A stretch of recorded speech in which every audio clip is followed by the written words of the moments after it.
Bitbit ang arrest warrant para kay Atong Ang mula sa Santa Cruz RTC. Tinungo ng NBI NCR at NBI Olongapo ang umano'y beach house ni Ang sa barangay Pundakit, San Antonio, Zambales. Pinarap sila ng caretaker at pinapasok ang 5 operatiba base sa pakipag-ugnayan ng caretaker sa telepono sa kanilang abogado. Pero matapos sa mahigit 20 minutong paghalughog, pagpapabukas sa mga nakalak na kwarto at mga cabinet at pagpasok sa mga comfort room, tanging mga construction worker lang ang inabutan at walang hinahanap na si Ang. Sabi rin ng mga opisyal ng barangay na tumulong sa paghahanap. Wala po kami nakita ang Atong Ang po na sinasabi po. Ayon sa mga caretaker din, kasi matagal na rin po tayong punong barangay or kapitan dito sa barangay, ay pag-aari po ni Boss Atong Ang. Pero hindi ko pa po siya nakikita.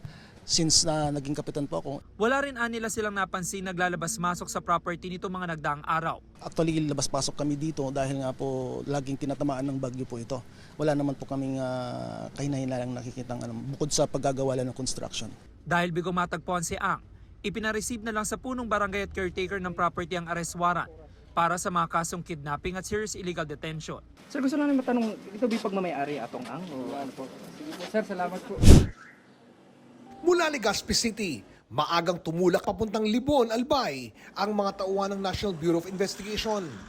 Mahigit 1 oras din ang binyahe para marating ang sabungan na lagi umunong pinupuntahan ng negosyanteng si Charlie Atong Ang na pinaparesto ng 2 korte dahil sa pagkawala ng mga sabungero.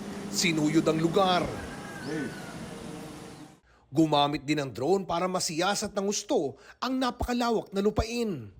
Ang tila rest house na ito, sinilip. Sinuyod din ng mga otoridad ang katapat na property. Pero bigo silang matunton si Ang. Pagtitiyak ng NBI, patuloy ang kanilang ginagawang paghahanap sa tinaguriang #1 most wanted. Hindi po tayo huminto at meron tayong mga efforts dyan. Hindi lang namin din pwedeng masabi ngayon yung details, pero hindi po tayo nagpapahinga dyan, hindi po tayo huminto.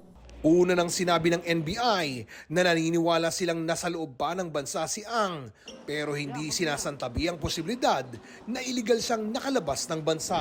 Kung may natatanggap kaming information at credible po ito, i-binavalidate po natin ito. At sa ngayon po, marami tayong natatanggap ng mga leads. Ito po ay ating binavalidate.